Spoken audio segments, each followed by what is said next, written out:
Okay, so it's a great pleasure that we have Giovanni Rizi from SISSA today, and he'll talk about non-invertible symmetries and Calabi-Yau conformal field theories.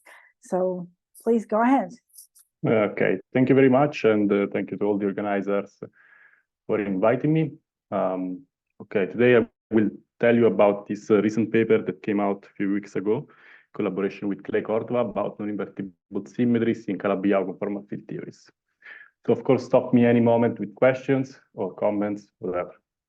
Okay, so I'll start by trying to provide you with some motivation for this work.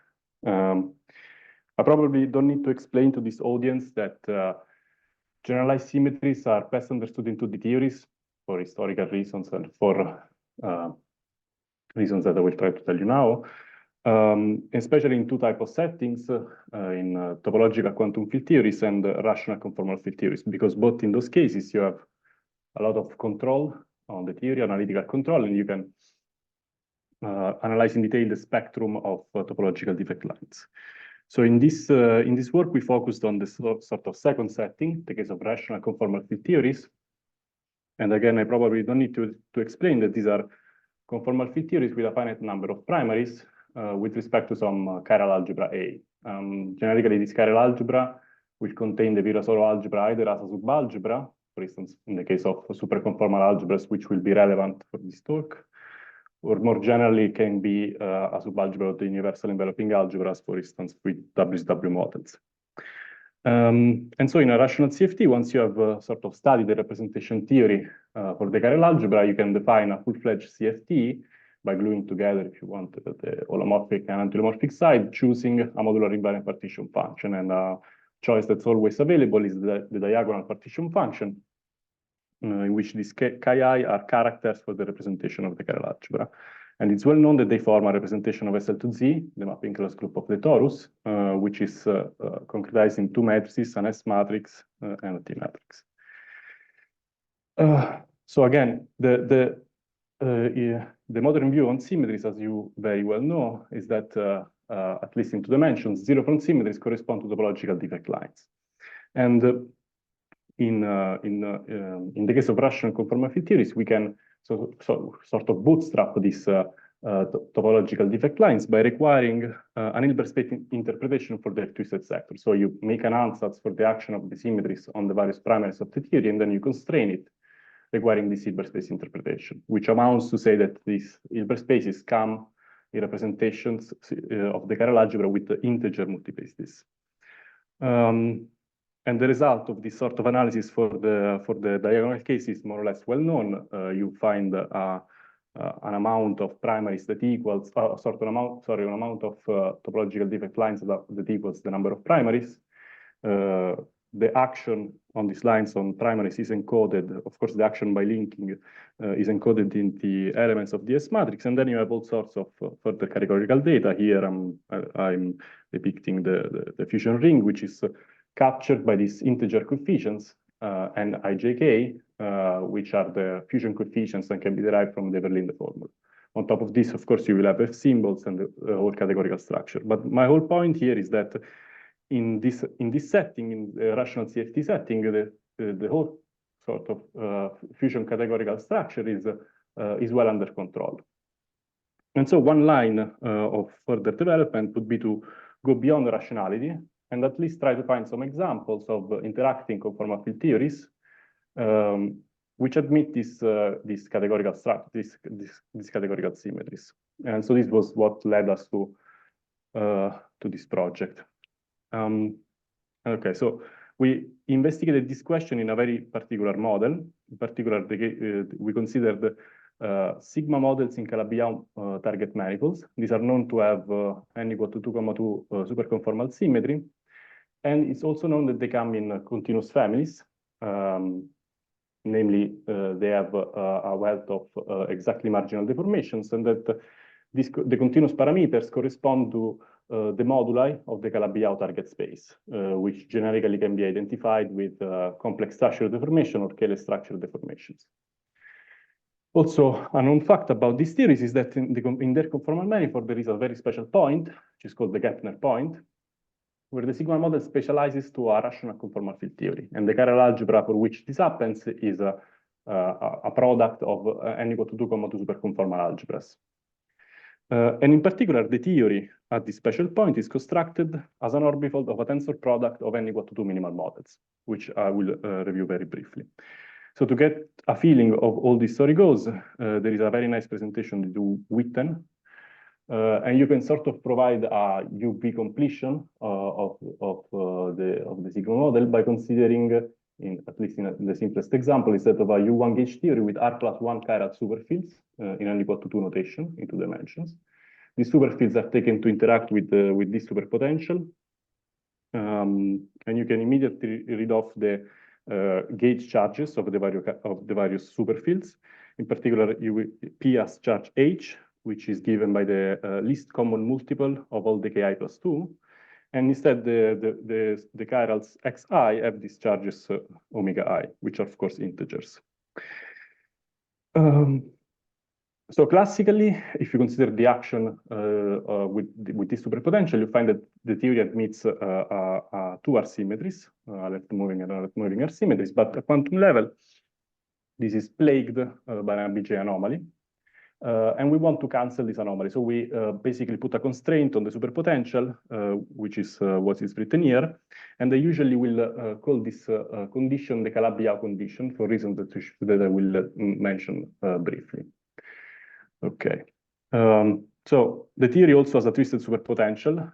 This twisted superpotential is a function of the vector multiplet, and you can think of it as the inclusion in the 2D theory of both a Fayet-Diopoulos term and a theta term. And T would be a sort of complexified Fayet-Diopoulos term. And so the analysis goes forward by looking at the classical modular space. And there are 2 regimes to consider.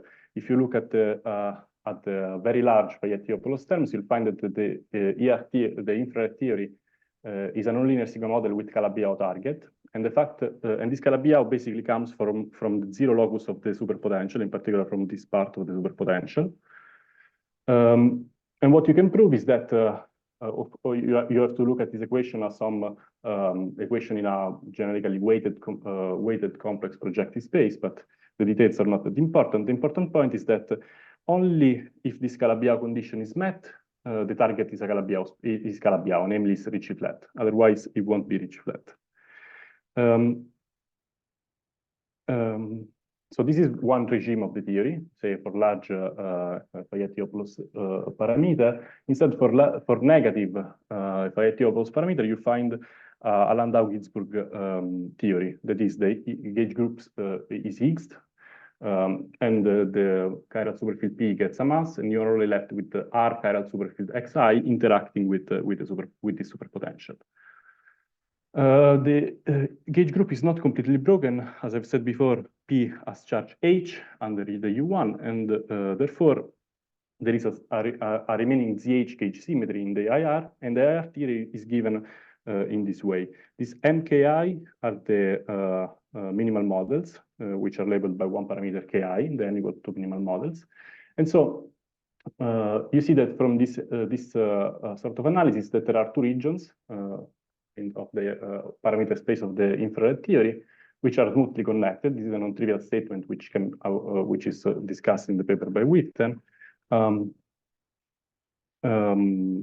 And what this points to is the fact that in the moduli space, so in the conformal manifold, the Calabi-Yau nonlinear sigma model, there is indeed a Gepner point in which the theory becomes rational. So this rational point will be the starting point of our analysis to investigate non-invertible symmetries in irrational conformal field theories. And so to describe it better, let me just very quickly give you a description of these n equal to 2 minimal models. So as it happens also without supersymmetry, there is a discrete series of unitary n equal to 2 superconformal field theories.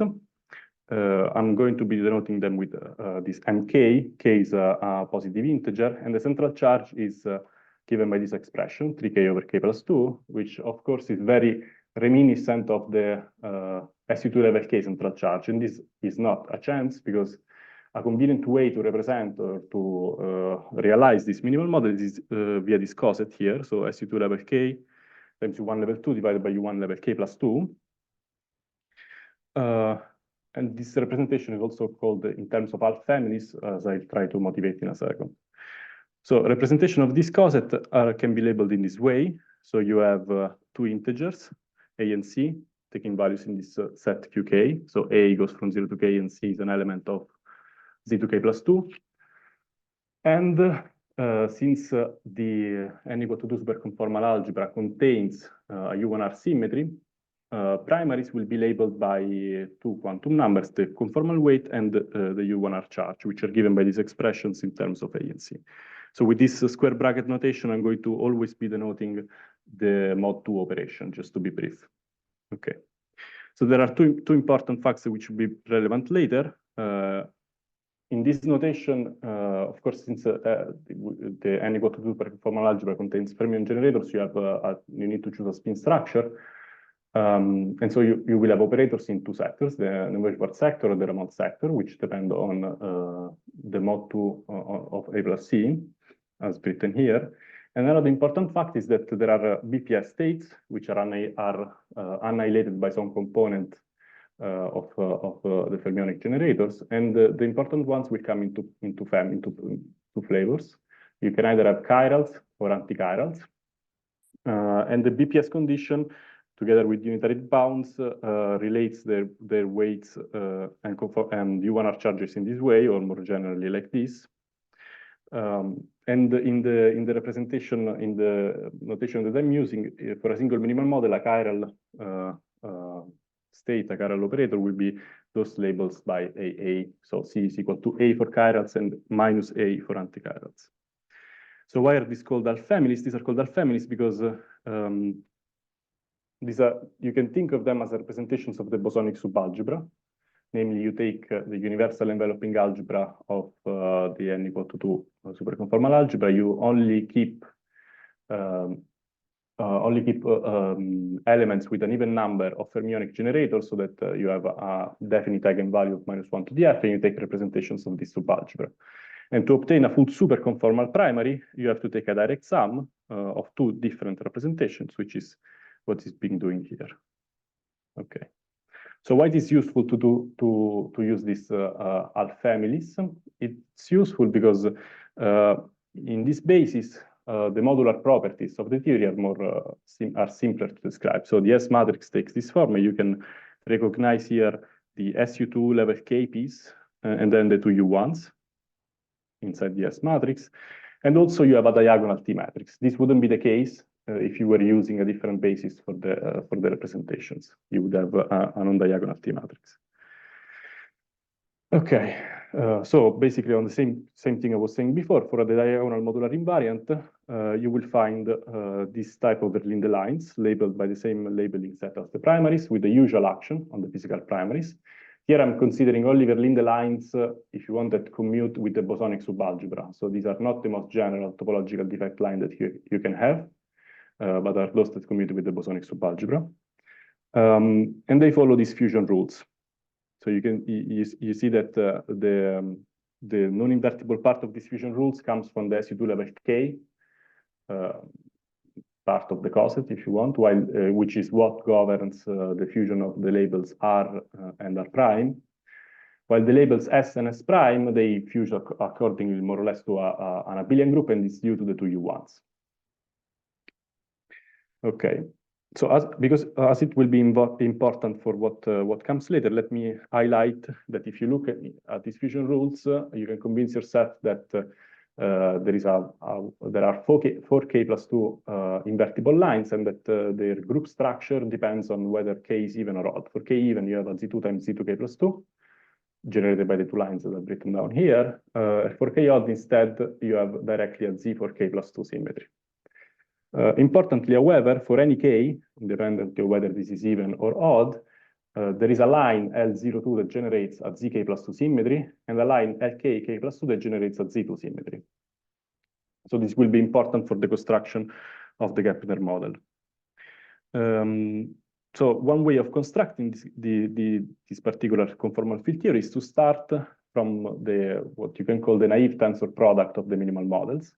namely the theory whose partition function is just the product of the various partition function of each single minimal model taken with the diagonal modular invariant. The levels are chosen to try the Calabi-Yau condition. As I mentioned before, this is equivalent to the condition of the U1R BJ anomaly in the linear gauge theory. And in particular, you can show using this Calabi-Yau condition that the central charge of this CFT will always be a multiple of 3, and it actually depends only on the number of factors. So it's 3 times R minus 2. So this is the starting point. And from here, you can construct the Kepler model by a two-step gauging.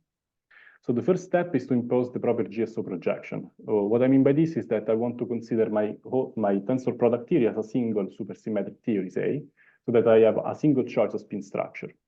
However, if you look at the partition function here, this naive partition function, you'll see that the tensor factors, the states coming from the various tensor factors, can be either in the NS sector or in the Ramond sector, independently from each other, which is not the consistent choice for a supersymmetric theory. So what we want to impose is this Neveu-Schwarz-Ramond alignment condition.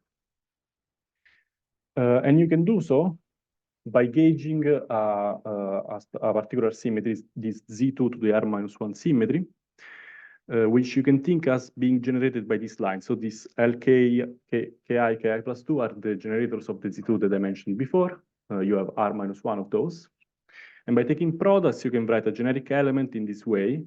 So you have a particular set A. You take the tensor product over all elements of A, and A is a particular subset of the R tuple 1R of even order. So you will always have an even number of factors. So this is the first gauging that you can do to impose the proper GSO projection. And the second gauging that you have to do is just the ZH orbifold that I mentioned before. So you take the generators of the values ZK plus 2 in each minimal model, you take the tensor product, you get a line whose order is the least common multiple of the Ki plus 2 as it should. And in particular, once you look at the action of this on primaries, you'll find that the invariant states are those satisfying this delta function here. And the way to interpret this delta function here is that it imposes an integrality condition on the R symmetry charges. In particular, it implies that the states coming from the Neveu-Schwarz sectors have an integer charge, while the states from the Ramond sector have half integer charges. Okay. Now, if you do these steps directly in the partition function, what you get is something that looks like this. So you get, of course, a sum over the twisted sectors of both the ZH and the Z2 to the R minus 1. And each twisted sector contributes with this expression here. So you have the two projectors, which impose the GSO projection and the integrality of the U1R charges, and then a product of characters of the n equal to 2 superconformal algebra. And of course, from here, you can also immediately read off what's the circle Hilbert space, or equivalently, via the state operator correspondence, the set of physical primaries, which are labeled in this way. So they will depend on R pairs AI and CI, and then two twisted sector indices A and X. And of course, the labels AI and CI are subject to the two projections in order for this to be an actual state of the theory. Okay. So now we're interested in two, say, aspects of this theory.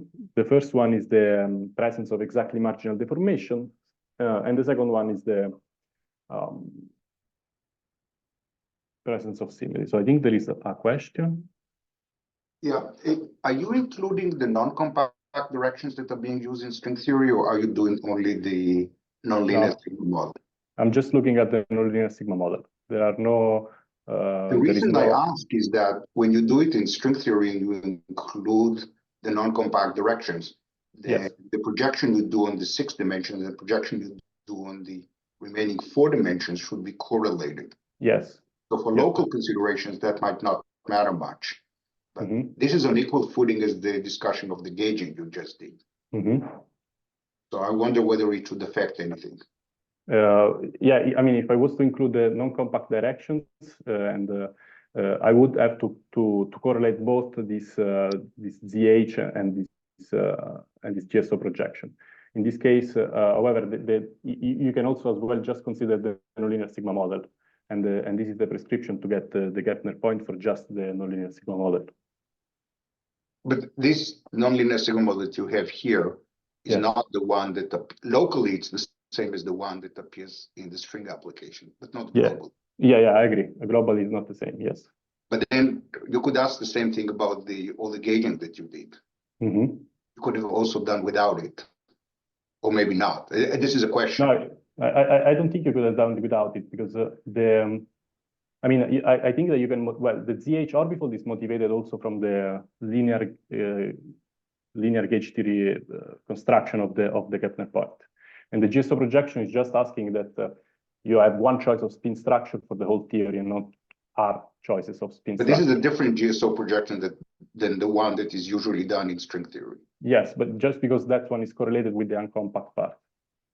Otherwise, it would be the same. If I added here some other CFT that is the worksheet for the let me ask you differently. In the projection you do in string theory, there is at the end of the day an operator that appears in the superstruct, in the gravitino vertex operator. Yeah. I believe you projected it out. Yeah, I think I'm not sure. I'm not sure. Probably that's wrong. Yes. Thank you. Okay, so I was saying that we are interested in two features: the exactly marginal deformations and the presence of topological defect lines. So the exactly marginal deformations in this type of superconformal theories are well known, and it's known that you can build them out of the four chiral rings. In particular, you have to the four chiral rings are built taking the BPS states that I mentioned before, either chiral or antichiral on the two holomorphic or anti-holomorphic side. And among those, you have to choose particular states, in particular, those that have R charges equal to, in absolute value, equal to 1. And this is because once you've done so, thanks to the relation with the conformal weights, you can build, using these fermionic operators, an exactly marginal operator, O, which is neutral under the R charge, and is exactly marginal. So our strategy now is to look in the Gepner model for BPS states with appropriate R charges.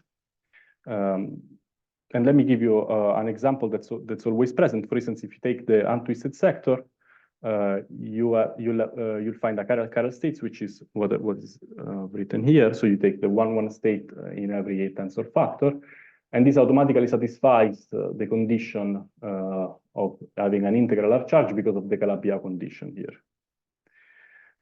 So more generally, instead, you can take chiral states which are of the following form. So you just take AI on both sides, but then you have to only allow values of AI which satisfy this constraint. Okay, so there are also other exactly marginal deformation that you have to consider. You can consider, for instance, those built from antichirals, but for sake of brevity, I will not be discussing those. So the other aspect I was saying is the presence of these symmetries at the Gepner point. By the usual sort of bootstrap analysis, you get this type of structures. You get a set of lines of this form with these labels Ri, Si, belonging to some direct sum of the sets QKI I mentioned before, and enriched with two extra labels, B and eta, which are, of course, the dual symmetry labels. And you can see this also from the way they act on physical primaries. You see that B sort of measures whether the physical primary is in a twisted sector of the Z2 to the R-1, and eta measures the twisted sector of the ZH. And then on top of this, you have an extra piece of the S matrix. However, this parameterization is somewhat redundant in the sense that lines, there are two operations that you can perform on lines in such a way that they act in the same way on physical primaries. And these are the following two operations. You either take your R pairs, Ri, Si, and you sum 2 to every Si, or you take an even number of pairs, Rj as j, and you do this manipulation. And what you get with every combination of these two operations is a line that acts in the same way on physical primaries. So all in all, what you end up get is again a number of lines which equals the number of physical primaries of the theory. And okay, the fusion ring is more or less straightforward to derive. These are the fusion coefficients for the n equal to 2 minimal models with the two quantum symmetry labels that fusion in a group-like manner. Okay, so now we're ready to look at the invariant deformations. In particular, the invariance condition is a commutation relationship. If we want to ask that the exactly marginal operator we are using to deform the action commutes, or actually to find what line commute with this exactly marginal operator, and this is the condition. So you have to require that the action leaves behind this number here, which is the quantum dimension of the line. So generically, this condition is pretty difficult to solve, and in the paper we worked out. We work with examples of this. And here I'm going to present the simplest example, which is the case of the quintic Calabi-Yau triple. The Gepner model in the modular space of this theory is described by 5 minimum models with k equal to 3. This is the usual notation you use for this type of theories, 3 to the 5. And in particular, we are going to consider chiral deformations. As I said before, these are of this generic form here, with the AI chosen to satisfy this condition. And you may convince yourself that there are only the possible solutions are kind of easy to describe. You can choose the values of the AI to be one of these five tuples, plus, of course, every non-trivial permutation. And all in all, you get 101 states, which is the correct number to match the number of complex structure deformations for the Calabi-Yau triple. Okay. And so what you can do now is to look at what lines commute with each of these deformations. And one of our results is the following: that you can turn on simultaneously all these deformations, namely the ones in which you take A1 to B3, and then you can choose either a single AI in the remaining ones to B2 and the others are set to 0, or you can choose two AI and AJ, set them to 1, and setting the remaining two to 0.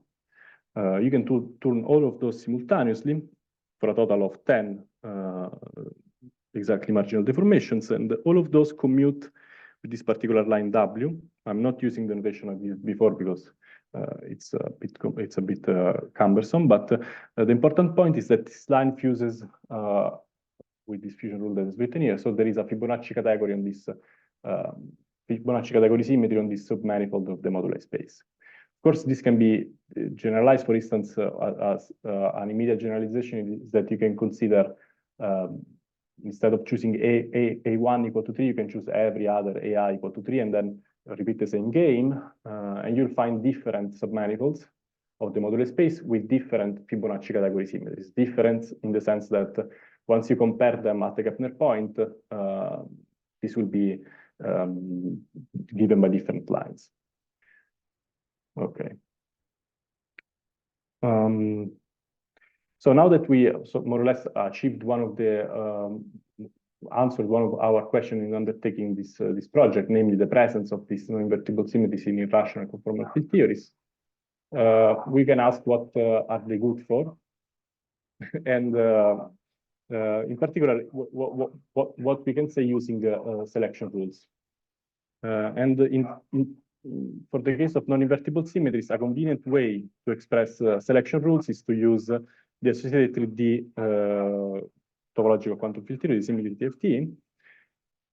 And this is because there is a very nice relation between the symmetry CFT and the tube algebra. The tube algebra is sort of the mathematical object you should consider in order to describe the action of the fusion category on the topological quantum field theory.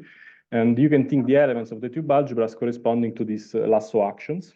Here I've schematically drawn the action of this red line on an operator phi living at in the twisted sector of the blue line and mapping it to the twisted sector of this pink line. Of course, there are all sorts of choices here, like this sort of the choice of a junction vector, orientations of the line, but this won't be critical for what I'm going to tell you.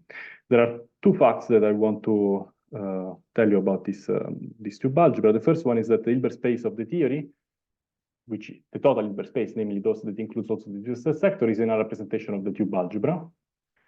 And the second one is that these representations are in one-to-one correspondence with anyons of the 3D QFT, and that you can compute the tensor product of representations by computing the fusion of the corresponding anyons in the symmetry TFT. And this gives quick access to the selection rules, which is discussed in this paper here. So you take some operators, or mu1 or mu(n) of the 2D quantum field theory. And what you find is that it is the sort of usual selection rule, namely that a correlator can be non-zero if the tensor product of all the representations contains the identity. Okay.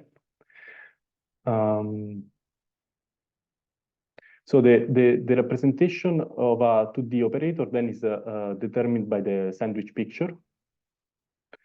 In the sense that you know, when you can construct operators in the 2D quantum field theory by stretching an anion of the 3D bulk between the two boundaries. And upon shrinking the slab, this construction will produce for you a physical primary O mu, which transforms in representation mu, which corresponds to the anion mu. So in the case of the Gepner models, we can start with the TQFT of a single n equal to 2 minimal model, which is a Chern-Simons gauge theory with gauge group GK times G minus K, where GK is this one here. Of course, this is more or less clear from the cos representation of the theory. And so for the Gepner model, since you obtain the Gepner model by a sequence of discrete gaugings starting from the adjust a product of minimal models, the symmetry TFT will just be given by the product of the theory, which is given by Chern-Simons theory with this gauge group. And so you will find anyons which are labeled by 2R integers, or R, yes, which fuse in this way. And in particular, you can also identify the anyons corresponding to the physical primaries at the Gepner point as those labeled by these numbers. And this is because you can consider the partition function of the 2D CFT as being given by the path integral of the symmetry TFT on a solid torus, in which along the non-contractible cycle, you are inserting the Lagrangian algebra that corresponds to the topological boundary condition. And so you can immediately read off from the expression of the partition function the elements of the Lagrangian algebra, which are also those that will lead to the physical primaries of the theory. And okay, so let me very quickly discuss two possible applications before giving some sort of conclusion. And the applications I wanted to discuss are sort of very schematic. The first one is that if you have some chiral prime, suppose we are starting from the Gepner point and deforming the theory with some exactly marginal operator that derived from this chiral primary phi, so that phi will commute with some lines which are then preserved, which are then a symmetry on the corresponding submanifold of the moduli space. What happens then is that you can consider, for instance, 3-point functions, which in some way depend on the chiral ring coefficients. And you can find selection rules. For instance, the simplest selection rule that you can write down is that a 3-point function with 2 insertion of phi and a third insertion will be non-zero if and only if the third primary phi prime is also invariant under the symmetry. And so this can give you some type of constraints on the chiral ring coefficients, or actually on the moduli dependence of the chiral ring coefficients. And as a second, very quickly application, you can consider conformal perturbation theory, in conformal perturbation theory, you generically express the correlators of the deformed theory in terms of correlators of the undeformed theory, but with an extra insertion of this exponential operator, exponentiated operator, which the exponent is the exactly marginal deformations. And for instance, the correction to the CFT data, that is the weights and the OP coefficients, are organized in a power series in lambda.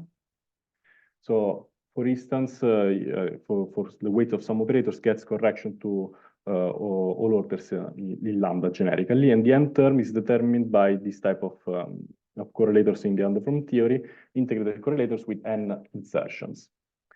And one thing that you can do with the extra symmetries at the Kepler point is to constrain these correlators here using the selection rules. And so we did a sample computation in the paper. So the aim, of course, is to find some sort of patterns of zeros in this infinite power series in lambda, which you could not argue using standard symmetries. And what we find, for instance, in the case of the K3 CFT, in which the Kepler point is given by 4 minimal models with k equal to 2, you see that in this theory you have a chiral deformation phi, which is given by this expression here, is symmetric so it's in the alternate sector, so it's a diagonal, it's symmetric in holomorphic and anti-holomorphic. And then you can compute the corrections to the lightest non-BPS primaries. And what you find is that if you apply this sort of the selection rules of these n-point correlators, you will find that only even powers of lambda contribute to the expression of the chiral weights, to the expression of the chiral weights in the deformed theory. And okay, so these are the two very vague applications I wanted to tell you about. And now let me conclude with a few outlooks. So what we did in our paper was to sort of show that in these theories, once you deform them, some of the structure is preserved, some of the categorical structure is preserved, but we didn't attempt a completely rigorous or systematic classification, which could still be interesting to carry out. Also, we only started scratching the surface of the possible dynamical implications, so the possible constraints on correlators that you can derive from the symmetries, both at the Kepler point and both from those preserved by the exactly marginal deformations. And the third point is that since these models are generally also enter as part of the description of some worksheet string theory, however, with some, as was pointed out earlier, with some differences, it would be interesting to understand whether these extra symmetries have some target space interpretation in the form of some geometrical interpretation for the Calabi-Yau, or whether they lead to some extra gauge structures in the target space in space-time. Okay, so this is everything I wanted to tell you, and thank you very much for your attention. I don't know if I went short or was... Right. Oh, thanks very much. I think we can ask lots of questions in the meantime, in the remaining time. I have one question which maybe you should know the answer to, but how does mirror symmetry act on the Kepler model? And then subsequently, there's some, you know, like you had the quintic one, and there's a mirror quintic. Yeah, so do you know a relation between the categories, the topological defect lines between these mirror symmetric Calabi-Yaus? So mirror symmetry should act by exchanging, at least from the point of view of the Calabi-Yau, exchanging the complex structure and scale structure deformations. Absolutely, yeah. So in that case, for instance, the example I showed you about the symmetries preserved by a particular complex structure deformation would be symmetries preserved by a particular scale structure deformation. So one thing about the example of the quintic, which I didn't mention before, is that there is another deformation that you can consider, which is in the case of the quintic, the unique anti-chiral chiral deformation, which is the unique scalar structure deformation for the quintic.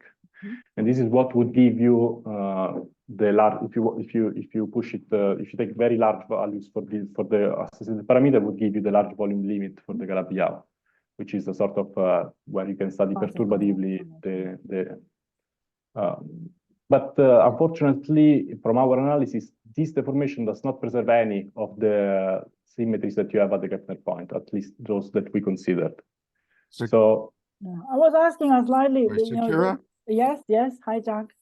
Hi. So the Hi. answer to your question in the case of Gepner models is the Green-Plesser orbifolding story. So Mhm. in the example Giovanni just talked about, you take a quotient by Z5 cubed, Mhm. and the resulting orbifold theory is the mirror. Right, great. So then there's a question, right? What is there some, obviously the symmetries will change. You're gauging a Z5 cubed. And so that'd be interesting to see what the relation between these two categories is. yeah, we didn't do this analysis in the paper, but yeah, surely it could be interesting for further direction. Great, are there any other questions?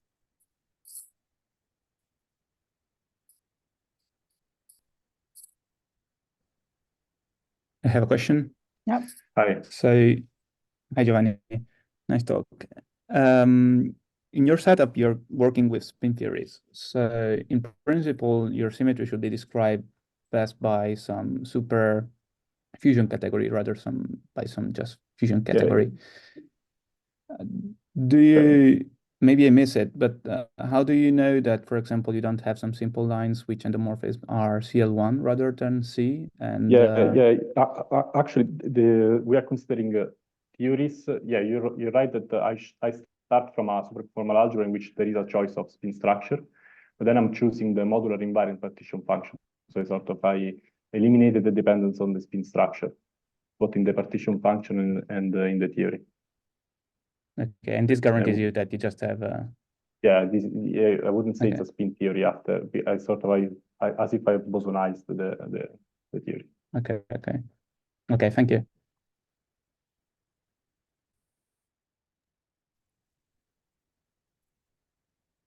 Okay. Didn't see any other questions. Then let's thank Giovanni again, and I'll stop the recording. And actually, you can also stop